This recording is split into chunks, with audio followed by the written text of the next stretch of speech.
All right, ladies and gentlemen, coming up next, we're going to cover the real estate transactions from diapers to depends with a gentleman that just joined the Cliff Freeman Group from Zillow Offers here in Dallas. You're going to meet him next. Victor Ayala coming up right now on Cliff's Notes. Real estate agents, are you struggling with the day-to-day grind, dialing for dollars, putting in hours of floor time with little to show for it? Are you looking for tips, tricks, and tactics to accelerate your career as an agent that will have you closing more homes, working with more clients, and earning more money than ever before? Hi, my name's Cliff Freeman, and I've spent the past 2 decades of my real estate career running one of the top brokerages in DFW and personally coaching over 1,000 high-performing real estate professionals across North America. I created this podcast to share the strategies and tactics you need to explode your real estate business. I guarantee it. Man, I guarantee it, and I am one super excited dude over here today because we got some talent like you've never met before that's sitting at the other end of the table here just down on the other side of C3, and I'm excited to get to Victor. We're so glad and excited you're here today, Victor. I've been thinking about this show for a long time, brother. I know. You've been trying to get me onto the hot seat for a while now, and actually last night I was looking through the roster of the previous people you've had sitting here, and I'm honored, definitely honored to be here after seeing the caliber of people you've had sitting here. So well, I appreciate that. I appreciate that. Thank you for the kind words. But audience members, I want to tell you, this is going to be Rider Downer show today. You're going to want to make sure you got a nice fresh pen and a clean sheet of 8.5 by 14 to write some notes down because we're going to crush it. Now, we must give some credit where credit is due because we are – This is a somewhat of a sports show as well, and so we must pay homage to a couple of great teams that had victories this past weekend. In fact, C3 and I were down at College Station for the mopping of the Red Tide down there, and we love Alabama, don't get me wrong, but if you're going to lose to somebody, it might as well be a good quality team like Texas A&M, right? 100%. 100%. I mean, and it was your first Aggie game you've ever been to as well. First and my last, because I'll never be able to see another one that'll compare with it. We got to enjoy Gene and Susan Frederick were there. Elizabeth Riley, Terrence and Murphy and his wife were there, and a bunch of other friends, and it was really a great time. So we were very thankful. Thank you for help putting that together. That was a great trip. And also, let's bring in Dr. T and get our update. What's the latest odds in Vegas that the Cowboys are going all the way? Man, I think it's 100 to 1 at this point. 100 to 1. I might have to throw down on some of that. That's pretty high odds. Pretty good payoff. But I think they got a chance, don't you? I mean, come on now. The way they played against New York last week, and they have New England coming up this week, so that's going to be a test. But I have faith in them, and they're looking really strong. Yeah, so. They are. They're looking good. Yeah, they are. Now I want to tell you what else is looking strong. Woo! Ooh, and that is our inside sales department, which at the suggestion of Dr. Ayala down there at the end of the table, he suggested we rename it. And the name that you came up with was? Client Care Services. At Client Care Services. And what was the thinking behind that, Victor, when you thought ISA just doesn't describe what we do here, we're going to change the name? Well, it's not that necessarily ISA doesn't describe. Definitely the people who are familiar with that term, inside sales agents, or it's basically that's what we do. But we're doing much more than just that, right? We want to make sure that with our team, we are allowing our agents to provide a higher level of service to their clients by letting them know that they're not solo agents operating on their own, but they have a strong team behind them. And a lot of the times as real estate agents and the people who work in the real estate industry, we sometimes get caught up with all these different terms that we throw around and we know exactly what they mean. But sometimes if I'm working with a client and I say, hey, and I tell them, hey, my ISA team's going to reach out to you and follow up and whatnot, they might not be familiar with that concept unless you're like in a sales position already and are familiar with that term. You might not even know what the agent is talking about if you're a client, right? So Client Care Services that is definitely something that everybody can relate to and everybody can understand what that means. Yeah. And I thought that was brilliant because, you know, in what we do in lead conversion and lead generation, it's not the elephants that get you, ladies and gentlemen. It's the ants, okay?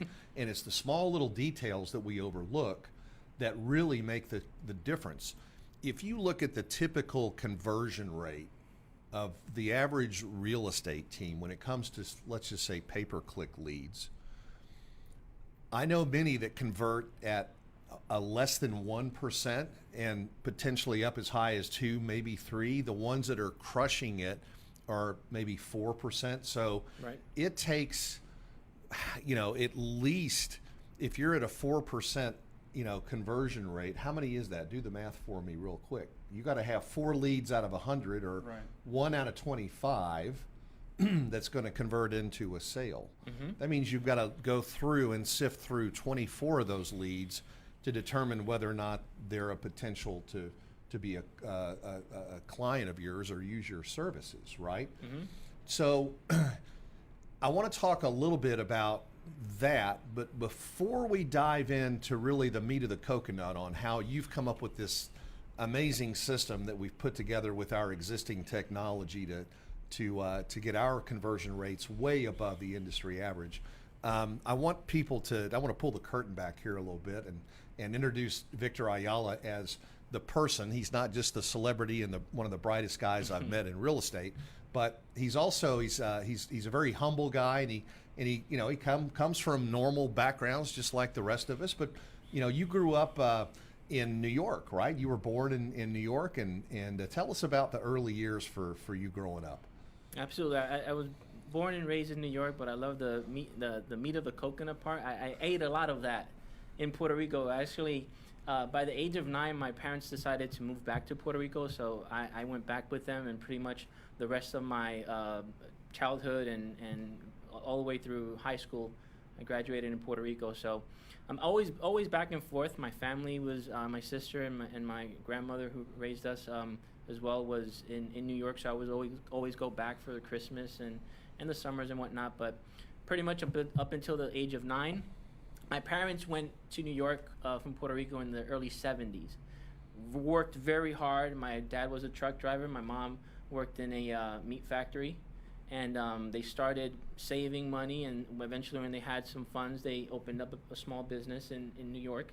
And over time, they decided to go back to Puerto Rico, purchase a piece of land. They built a commercial property. They started running a restaurant out of that commercial property. The other half of the building was a small, convenience store. And eventually they started building up on that property, and they started building some apartments at the top. They built some annex buildings. So that was my first exposure to kind of like real estate. I helped them through all the businesses that they had in the restaurant and everything that they had, and part of the property management that they had going on there with the rentals and the people that they would rent those apartments to. So very entrepreneurial background, my family, right? My parents, very entrepreneurial. All my uncles and cousins, they all own their own businesses. It's very few of them that work, regular W-2 jobs. So very entrepreneurial background, and that showed me the importance of hard work and putting other people's needs before yours if you want to gain the respect in the community and really be successful in business. Interesting. So some of that Puerto Rican culture is embedded in you, and you actually, what part of Puerto Rico did you grow up in? City, not a city, a town called Fajardo. Fajardo, it's right on the east coast of the island. Right off of the east coast of Fajardo, you have the 2 municipal islands, Culebra and Vieques. So it's a very, very nice city. Now, what's a landmark that some Americans who play golf might recognize? Hotel El Conquistador. Yes. Is in Fajardo. Yeah. So I would say that's the biggest landmark that maybe someone from over here might recognize. Which we'll be playing in January. El Conquistador. That's right. That's right. With about 100 of our closest friends. No, that's exciting. And so Puerto Rico, I mean, we have quite a contingent of peers in our company who've relocated to Puerto Rico. It's a beautiful place, wonderful culture. I love to go down there. It's a lot of fun. And so you spent most of your you graduated from high school where In Puerto Rico. in Puerto Rico, and then at some point is this when you met the significant other, your lovely wife, or when did that happen? Well, I actually met my beautiful wife. She was actually my neighbor. Okay. So ever since I was 9 years old, and even before that, because we always had family around the place where we lived, I've known her pretty much from a very early age. So it was actually, years went by. She is a few years older than me, so we weren't, when we were younger, like when she was in high school, I was in middle school, so it wasn't until we became adults and we actually, I wouldn't say not necessarily met, but started really getting some interest in each other when we started visiting church. At churches where actually, started, dating her and whatnot. And at that point, we were already in our 20s and whatnot. So, yeah, I mean, my wife, I've known her forever. She was my neighbor, and, that's just life. And so when you guys got married and stuff, all of a sudden there's responsibility and so forth. What was the next 10 years of your life? Okay, so here's an interesting thing. By the time I was in my senior year of high school, I was I tried to advance a lot of my classes, and by the time I was in my senior year, I only had like 3 or 4 classes I needed to take. After that, I would go to work. I was already practicing cutting hair. I was a barber, right? But at the same time, I was taking my barber education at night from like 5 into 10 in the evening. So I pretty much finished high school and my barber education almost at the same time. And then at that point, I got my license and whatnot. And my parents, what they did was that commercial property that they had, my mother, she had already turned the convenience store that I mentioned earlier into a hair salon. And eventually she got me in there and I got my license, and pretty much she transitioned the business over to me. So I come from the school of hard knocks when it comes to business, right? I was pretty much handed the keys to a salon at the age of 18, pretty much, and just, ran with it. One of the greatest things that I took from that experience was basically the barber industry or the hairdressing industry. The way we had the business set up was I had 10 chairs. I would rent those chairs out for whatever fee a week. I learned that a lot of people were sometimes complacent. A lot of people were sometimes not, finding the success that they had, or the money they wanted to make. But I found clear correlations and clear trends between the people who were successful and not. Some people would be complacent. They would just simply make enough money to pay their chair and then not really want to go any further than that. A lot of people, again, it was, I rented the chair. They could come and go as they pleased. People sometimes would come in late and cut a few people and then leave. The people that I found that were very successful would come in first thing in the morning and stay late at night. So I learned from that experience that when you don't have a clock that you need to punch and you want to be successful on your own, you have to have the discipline. You have to have the discipline to, go through the ups and downs, the ebbs and flows, because sometimes business isn't always, coming in frequently, and you have to just be there when it does come up. The other thing that I learned there was I was very decent at my job. I was, I had the talent and the skill to do a very good job with my clients.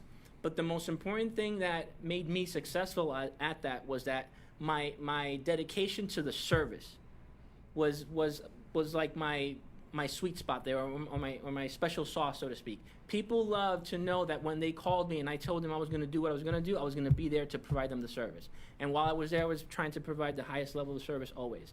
So those things right there, I feel like I have been able to translate over to my real estate career, because you're dealing with people. I mean, you can't get any closer to a person when you're actually cutting their hair and this and that. So it's a very it's a way to really create a deep relationship or a deep rapport with that person. So definitely something that that skill set is something I've been able to translate into real estate for sure. Right, right. And the fact that what you said about work ethic and the discipline that it takes for any entrepreneur to run their own business is it's a dedication, it's a passion.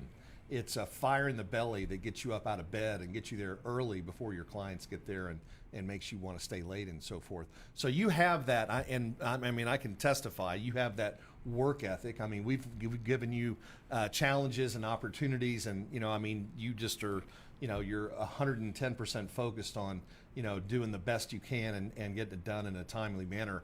And we're going to talk a little bit about, in just a minute here, we're going to go into some detail about how you have really rebuilt the systems and processes that we use to convert however many leads we have now. What is it, 20,000, something like that. But I want to go back to sort of that experience that led you into the real estate business. When did you kind of hit that zero moment of truth that we often talk about, where you looked in the mirror and you said, Victor, I'm in this real estate thing is for me? What did that happen for you?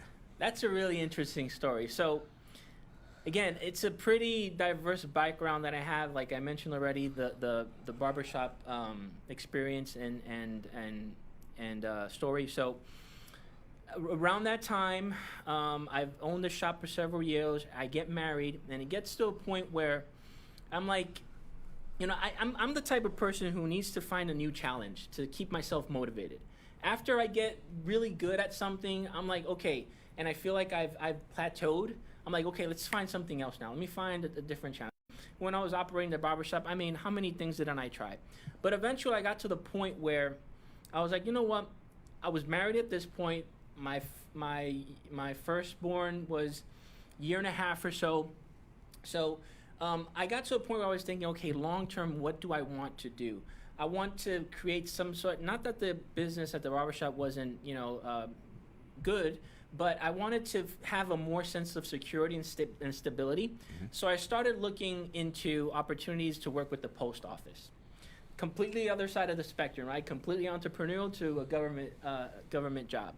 Eventually, I got the opportunity to work for the post office. I became a mailman. I started working in Connecticut. So I went to Connecticut, which the city of Stamford is just 30 minutes from the Bronx, where I grew up. And so I took that position, and I spent about a year and a half there, and then transferred to Puerto Rico. Worked for the post office again for another 3 years there, and then eventually I wanted to always come back to the States. It took me about 10 years to convince my wife to finally bring her out here to the States. She wasn't having New York. It's too crazy for her and way too fast paced, and she didn't like the cold. For me, Puerto Rico was a little bit too laid back. And so we started exploring our options, and we found an opportunity to come out here to Dallas in a transfer with the post office. I had never set foot in the city of Dallas. I only had one friend that after he graduated high school with me, he went to the military, and after his service, he relocated here to the Dallas area. I found him on Facebook. I called him and I said, hey, I have this opportunity to go out there to Dallas. Can you meet me, just show me around and get me acquainted with the area? And he said, sure. I came out in January, and I looked around. My wife was still a little bit hesitant, but she was okay with it. And in March of that year, 2011, I relocated here to the Dallas area. That's how I ended up here in Dallas.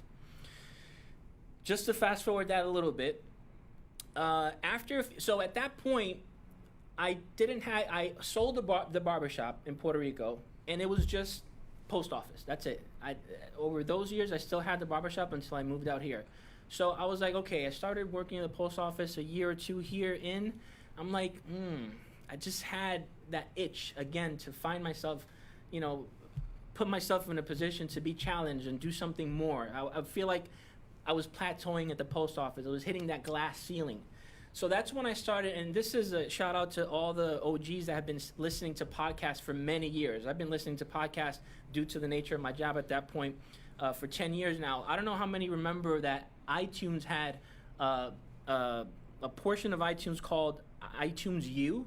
that where you would basically just listen into lectures from Harvard and Princeton and whatnot. So I started getting interested in business lectures and things like that. So I started exploring all those options. How can I, instead of listening to music all day long when I was delivering mail, I wanted to start educating and teaching myself about something new. I was trying to find and explore, okay, what's the next thing for me, right? So long story short, I started listening to iTunes. I started listening to business lectures. I started listening, and then all of a sudden these things called podcasts start getting a little bit more popular and more ubiquitous.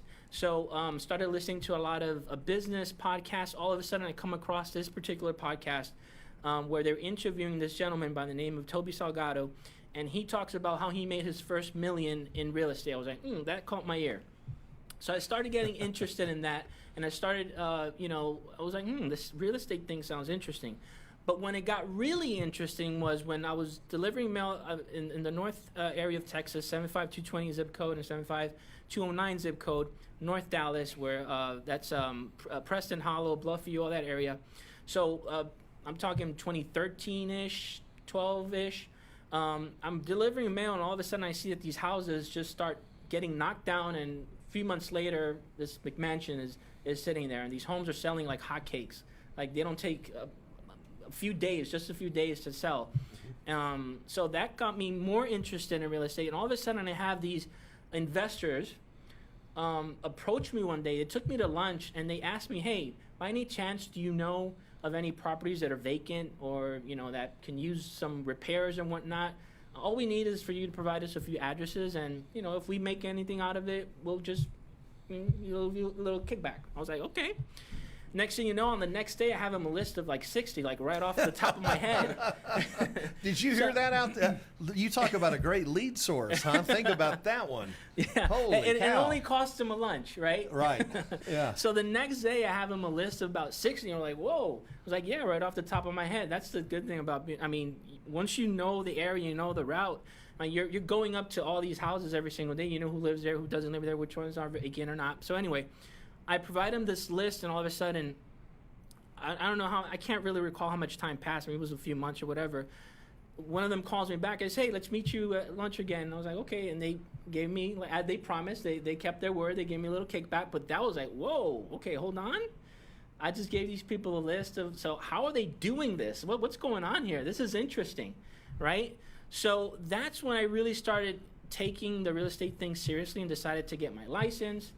And my default into real estate was working with investors based on that experience. So I started working with a brokerage and then a team that they only focused and their focus was investors, helping investors acquire property, doing the rehab process and the disposition of the property. So that's how I got started in real estate. Little did I know at that point that I was a bird dog, right? Right. But now, Yeah. now I understand. Yeah. Wow. That is what a fascinating story. And I can't get over how brilliant that was to, check with your local mail carrier and ask them if they know of anybody who's vacated the house, or, we used to drive by and just look for grass that was too high, but people still have their grass getting cut because of the HOAs and that kind of stuff out here. But what a brilliant thing. And so tell us about your first year in real estate. That must have been really exciting for you. It was very exciting. I had these big, hairy, audacious goals that I had for myself in my first year. I was still working for so here's the thing. I was still working for the post office. It's not like, I have a family to take care of, so it's not an easy transition. And I was reading and learning about how real estate works, but it's not until you actually start doing it and you really understand what it really takes to be successful. So quickly I realized that, okay, I definitely need to rely on systems. There's no way for me and I say this with air quotes, part-time agent, working full-time in the post office and doing deals like in the afternoons and in the weekends. I felt like I was working another 40, 50 hours in real estate trying to just build up my business. But I quickly and early on understood that I need to rely on systems. I was a solo agent, basically, wearing all the hats and with a full-time job on the side. So I want all those people who are probably listening to this to understand that, look, it takes hard work, especially if you're in a position like where I was, where you have a family you need to take care of. You can't just simply transition. You have to start working your way and getting the boat close to the dock, right, before you jump in, because you don't want to fall into the water. So I was in that whole process, and here's the thing. In my mind, I'd had this perfect plan. I don't know how many times you've probably created this perfect plan in your head, and you're like, oh yeah, by this time I will be exactly here. I'll transition from the post office. I won't be working there anymore, and I'll be working full-time real estate. And I had that perfect plan set in my mind. But the reality is that life happens, right? And all of a sudden you get punched in the face and punched in the gut. And all these things that you really didn't account for and all these things that you weren't expecting start to happen, and they start deviating your plans and kind of like setting you back, right? So one of the things that I learned that was so profound for me, and I would say a few years, which is when I transitioned into my next position, with I'm sure that we're going to touch on here in a moment. And it actually was one of the guests that you had here, Ricky Carruth. So I was watching Ricky Carruth once, and he's talking about the way that, describing his breakthrough moment, right? And it was when he discovered, or his philosophy is, work hard, adapt, and the most important thing is to have patience. And those two portions there have become like one of my two core principles: adapting and having patience, because I was very impatient. I had this plan in my mind that it was going to work out exactly the way I planned it out. Nothing was going to interfere with that.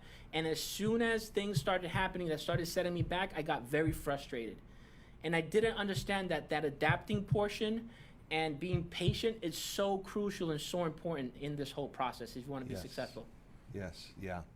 Yeah, that's why it's a process, not a pill that we take, right? Absolutely. Yeah, yeah. So interesting. And Ricky was on the show, and his big thing is also you've got to increase your capacity to handle things. Mm-hmm. You come in a little bit narrow, but you've got to learn how to juggle a few more balls at the same time, which was really, I think, a great message for anybody that gets in this business. So then there was an inflection point then in your real estate career, and there was the so-called fork at the road, and you decided that you were either going to continue and see if you could pound through it, but something happened. An opportunity came up for you. Tell us about the opportunity that you wound up taking. So, again, I was very, very dedicated to get to the point where I could transition from the full-time job in the post office to dedicate myself to real estate completely. Over time, I got to the point where I was like, okay, I need to reassess this situation. I either have to rely heavily on systems and be patient enough for my real estate business to build up enough where I can transition. And one of the inflection points that you said was like, I almost decided to give up completely just because I just wasn't seeing how, anything was really working out. And I was having some success considering I was a full-time, had a full-time job. I was able to close 12 transactions in my second year, which is not bad, but still it wasn't to the point where I can leave this to go do that. I still needed to build up a little bit more. But again, I was probably working 80, 90 hours a week. At the household, things were getting affected as well. So it's all those different, situations where sometimes you get frustrated, but it's a matter of pushing through. All of a sudden, I see that there's an opportunity. I started looking for opportunities because here's one of the things. When I started in the real estate industry, I quickly understood, hey, real estate is not just about being an agent. There's a lot of other things that you could possibly do that are related directly to real estate. So I started looking at other opportunities like that. I mean, when you look at it, the real estate industry provides, you have the financing portion, mortgages, you have title, you have all these other moving parts that are related to real estate transaction, which essentially you're involved. But I started looking for opportunities like that, maybe an inside sales job, because again, I heavily relied on systems. That was the only way I was able to close those 12 transactions. While I was working in the post office delivering mail, the system was doing its thing. I was leveraging systems and technology to do that, to follow up with my leads, to send out, communication, and then I would just follow up on the phone, when I had time over the weekends or after work, right? So I quickly started really getting interested in processes and systems and, leveraging technology. So I was like, okay, maybe an ISA job can help me, transition into real estate full time. That way, if there's opportunities like that. So all of a sudden, I came across an opportunity, and I applied for it. It was with a big company that we all know. Its name rhymes with pillow. And all of a sudden, I remember you telling me the story about that. Yes, yeah. How they got their name. Yeah. And all, so I come to find out that they're looking to expand into the Dallas area with a new program that they have, an iBuyer program, and I went ahead and applied for that. I put in my resume, I followed up and whatever. All of a sudden, I think a month or two passed, and I have the opportunity. I interview. I get the job offer, and that opportunity there was what finally allowed me to transition from the post office and go, dedicate myself full time in real estate. And what a great second entry point into the business, because you were backed by some really smart people with a lot of money, and they had some big, hairy, audacious goals themselves, and you learned the iBuyer business inside and out at that point. That's right. So, what was the biggest? Share the biggest takeaway that you got while you were there helping build Zillow Offers up. What was the biggest takeaway about the real estate business? My biggest takeaway from that was that there's no way to avoid the disruption of real estate through technology. I mean, a lot of us, we're definitely much more involved with technology than we were perhaps 5-10 years ago, but I think we're just barely scratching the surface. Just like the internet and technology disrupted so many other industries up until now, there's no doubt about it that the real estate industry is due for a major disruption. And from that, I also take that the agents that will always be successful will be the ones that understand that it's not about the transaction, it's all about the relationships. And how much value you can bring to your consumers, how much value can you bring to your clients, how much value can you bring to your community. You have to be pretty much a marketing machine. You just happen to sell real estate. You have to be known in your community. You have to build up those relationships and your sphere of influence in order to be successful in the long term, regardless of what disruption happens to the real estate industry. That's always going to be essential. So you don't think Zillow is trying to put the real estate brokers and agents out of business then? Not at all. In my personal opinion, they are not looking to put agents out of business. First of all, that is one of their main revenue sources, so it would be silly for them to do that. And we're all aware of that. I mean, we are Zillow partners, and we, have a hefty investment in Zillow every single month. Yes. So I mean, it would be silly for Zillow to disrupt or destroy that relationship that they have with their partners and all the agents in the industry. And frankly, why would you want to get involved in the messiest part of the business, which is the people part, right? Systems and processes can push paper back and forth, but handling the emotions of a buyer and seller can only happen if you have a relationship with them. There you go. And that's what makes the difference. It's like, the doc in the box thing, there's still a human being there that is the doctor that has to relate to you when you're there getting, whatever your ailments are taken care of. So I think that I've learned a lot from you based on your experience, because, we all have this fear that, that at someday the real estate industry is going to wind up like the travel agent business. And, in fact, it's not. And for those of you who do travel, we're not selling seats on airplanes here. This is, it's a little bit different. And even if you go on a complicated, vacation, you're going to want to have the help and the advice of a seasoned travel agent rather than Yeah. try to learn how to shave on your own face. You can learn how to shave on somebody else's face. So, I mean, all this makes, and you help really clarify that, and I'm glad we can share this, because I know there's a lot of folks in the audience that they don't know what to make of iBuyers and that whole process. But you know, our brokerage EXP has you know, a great iBuyer program that is not just, you know, one investor. We have a portfolio of investors in each market that have different buy boxes. Some of them are buy and hold, and some of them are flips. And so Express Offers really gives some unique opportunities to our agents as well. What, without going into a lot of detail, you know, right now it's clear. I mean, Inman reports that, and Michael Del Prete and everybody is talking about these, the iBuyers, and how they're, you know, they started losing money hand over fist to get into the business. They've tightened their margins up a little bit now. You know, what do you see? What percentage of the market do you think is a candidate to use an iBuyer? It's not everybody, is it? No, not at all. I mean, it has to fit your, you know, your goal as a seller. Like, you know, what is your end goal? Are you looking for the convenience and willing to sacrifice the potential of, you know, a better deal? Mm-hmm. And there's people that they're completely fine with that. They value whatever it is, their time or whatever it is, way more than having to go through the hassle, stress, and uncertainty that comes with a traditional sale.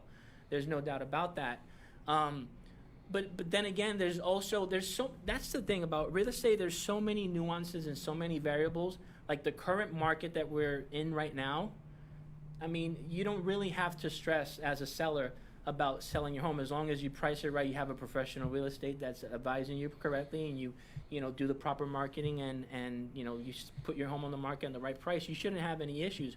But with all the ebbs and flows that comes with the different real estate cycles, I think there's always going to be opportunities for iBuyers. There's always going to be opportunities for agents. Mm-hmm. I think that this is another thing, another main takeaway that I took from my experience there is that, and something I already kind of like brought with me into it, but the scarcity mentality that sometimes agents suffer from, that they think that there's only so much out there for them, and if you get this opportunity, you're taking an opportunity away from me. When that's not the case. There's so much abundance, and when it comes to real estate, we're talking about $1 trillion industry. So there's no way that Zillow is going to be able to buy all the homes. There's no way that us as our team are going to be able to do all the transactions. The scarcity mindset that sometimes some agents suffer in the industry, I think, is a detriment to their success many times. And it's understanding that, hey, there's more than enough to go around for everybody. Right. There's enough grains of sand on the beach for everybody, right? Yeah, I mean, it's hard to believe. Some agents feel like they're going to give their secrets away, and there goes their business, right? Yep. All right, so let's go ahead and shift gears here now. Just in deference to time, I want to make sure we talk about the amazing work that you've done, really just going down and breaking down the business model for a real estate team with inside sales that generates a massive amount of leads. And you and C3, last Friday, you had another session where just integrating this new set of software and processes and systems into our team. And it's been, you know, any transition is difficult, but you know, this has been really, I think the agents are seeing the value, a ton of value, in the way that we have rebuilt what has kind of traditionally been just like an afterthought. You know, the whole ISA department thing, a lot of team leaders really don't put that much emphasis on it. I happen to believe it's probably the most important part of the whole process, because it's the lead generation and lead conversion that drives everything. You know, leads are the currency of our business, and if you're not managing your leads and doing the right thing with them, you're leaving tons of money on the table. I mean, how else can you double your business without spending any more money than increasing your conversion rate, right? So that's been our goal. Will you talk a little bit about, you know, when you came here, we had KB Core as our front end, And basically, I kind of got on my knees and said, "Man, can you help figure this thing out?" You know, I've got a bunch of people in my sphere that do all kinds of different things, and I just really want to start with a clean sheet of paper. Walk us through just quickly here, because I don't want to run out of time. But walk us through that process and share with the audience what you've put together and what the expectations are for your department to do right now. So I'm super excited for the opportunity that you provided me, and that was one of the things that attracted me the most to this opportunity, your passion for that particular part of the business where, like you said, a lot of team leaders and a lot of agents just completely disregard.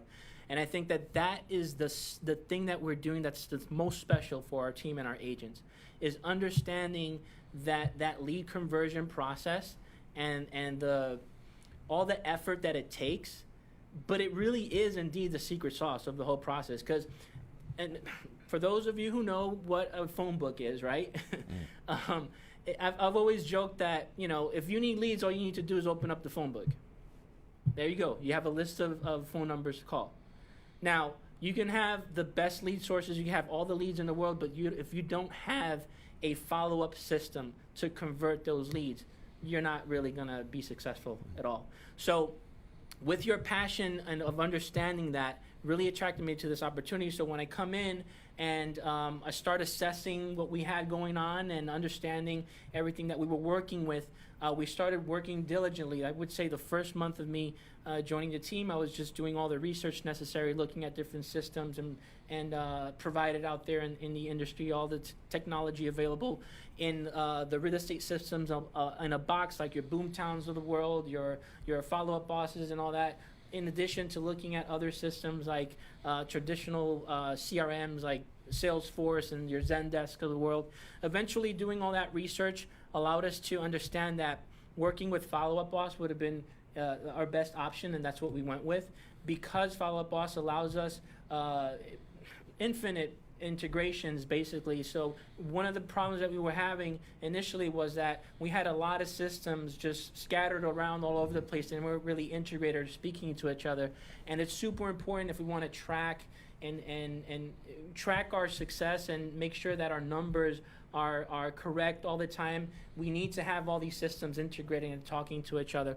So it's definitely a big endeavor. We were transitioning not only, so one thing is to start from scratch and implement a system and start feeding leads into it, but we also had a database of about 16,000 leads just sitting there that we needed to transition into our new system. So it's been a lot of hard work, a lot of long nights, but I'm loving every moment of it because it's exactly what I signed up for, and it brings me a lot of fulfillment, especially when I start seeing the things that start coming together. Even though we're just barely scratching the surface right now, there's a lot of work to do, but it's already very fulfilling to see how things are coming together. But just to touch on a few other things that we've implemented so far, we decided to go with Follow-Up Boss as our CRM. Again, the main reason being the integration access that it gives us.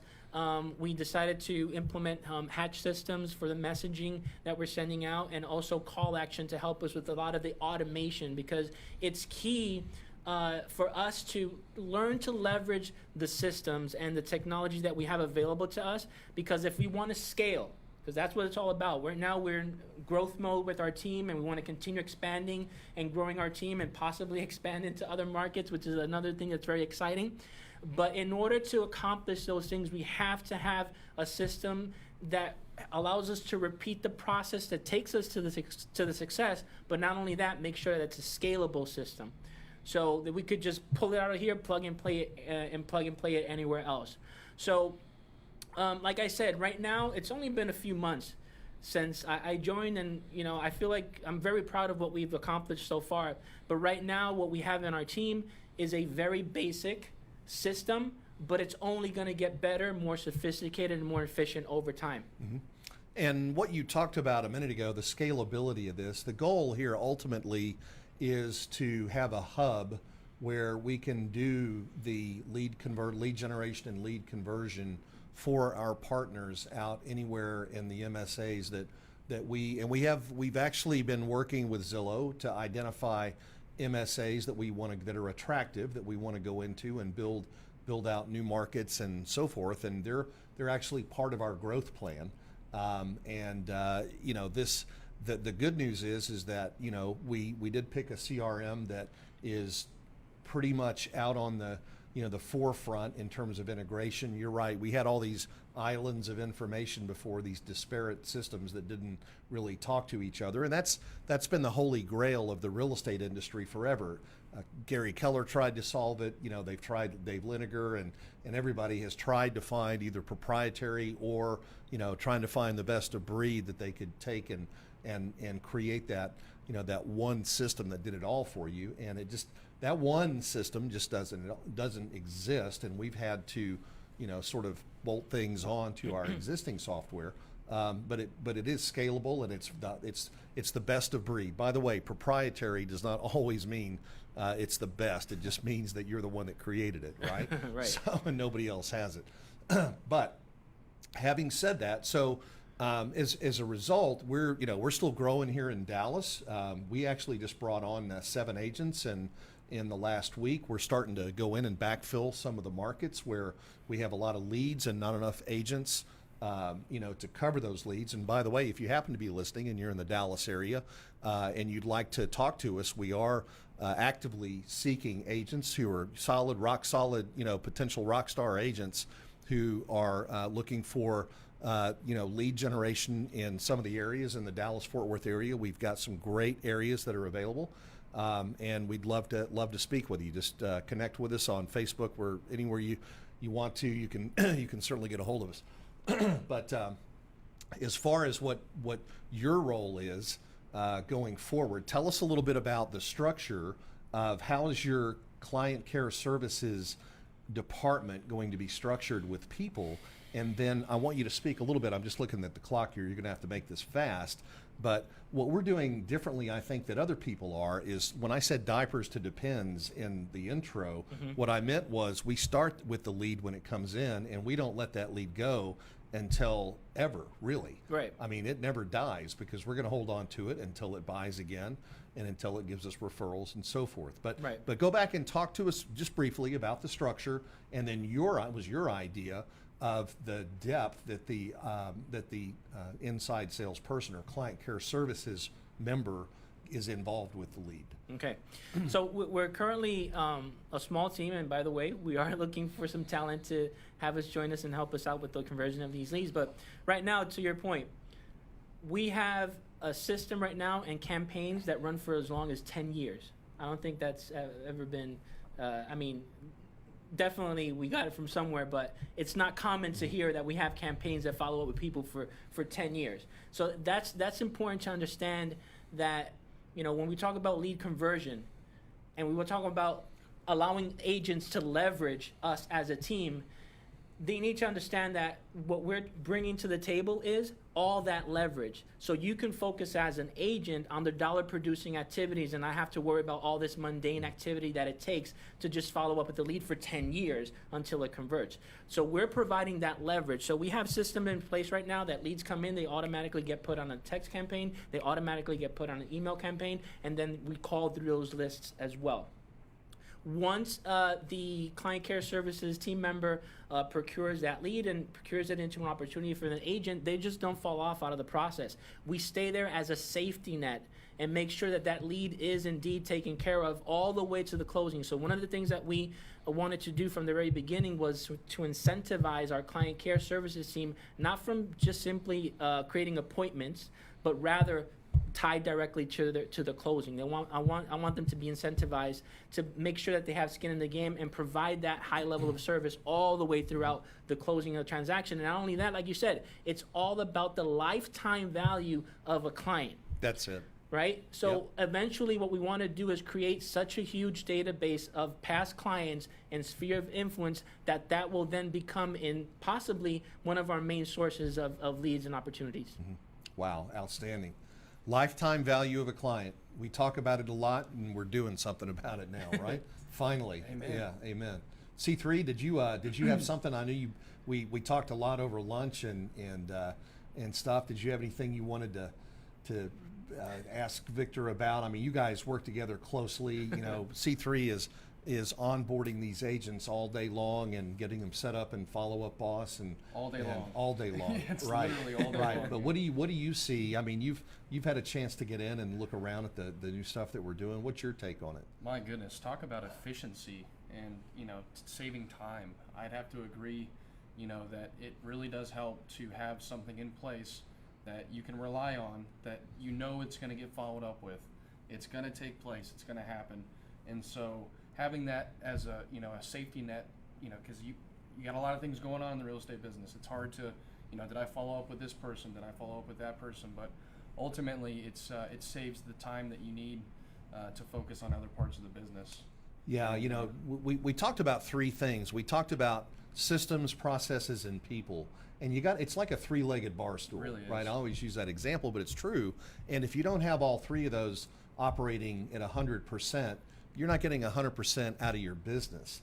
And it's really hard for an individual agent to come up with the solutions that give you the systems and the processes, and you're the people, for crying out loud. And you know how hard it is to manage your time when you're a real estate agent. And then, this is something that you have to dedicate to.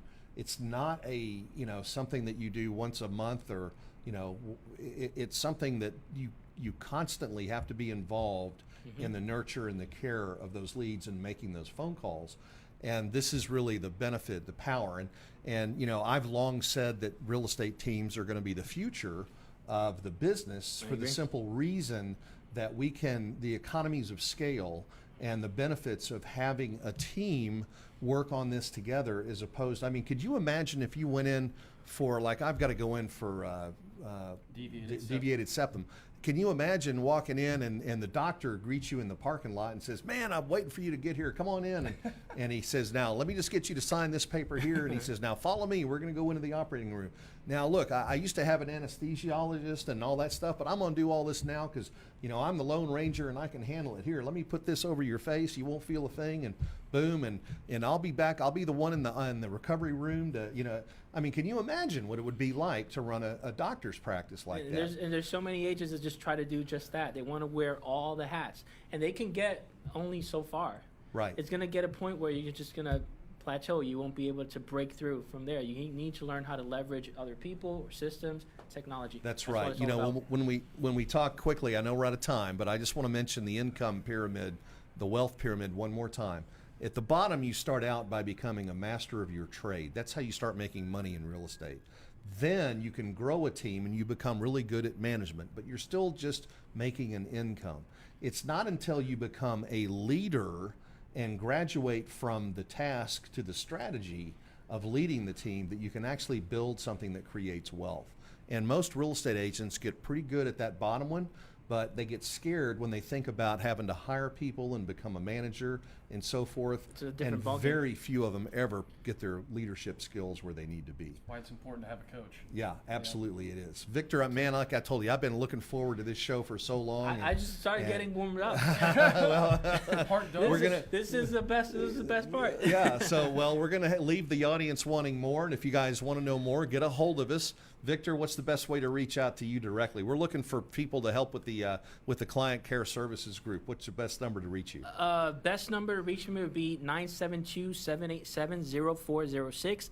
972-787-0406. Yeah, give Victor a call. Yep. Right? Hopefully you're in the Dallas-Fort Worth area, and we'd love to talk with you and see if maybe there might be a possible fit. Trelvis, I want to thank you, sir, for coming in on a Wednesday. My friend, you're always amazing, and we really are so grateful to have you flying the plane as great as you always do. So thank you very much, sir. C3, I'll see you later. I'm headed to Napa with your sister tomorrow, and I'll be back Sunday. But happy birthday, Mr. Sanford. Yes, Glenn Sanford, happy birthday, founder of EXP. We love you, and we thank you for the opportunity you've created for all of us. All right, ladies and gentlemen, that's going to be a wrap. We will see you next week. We got some more exciting guests coming in the pipeline, so stay tuned to Cliff's Notes next week. All right, folks, tune in to Cliff's Notes every Thursday at 1 o'clock Central for the tips, tricks, and tactics to explode your business. I guarantee it!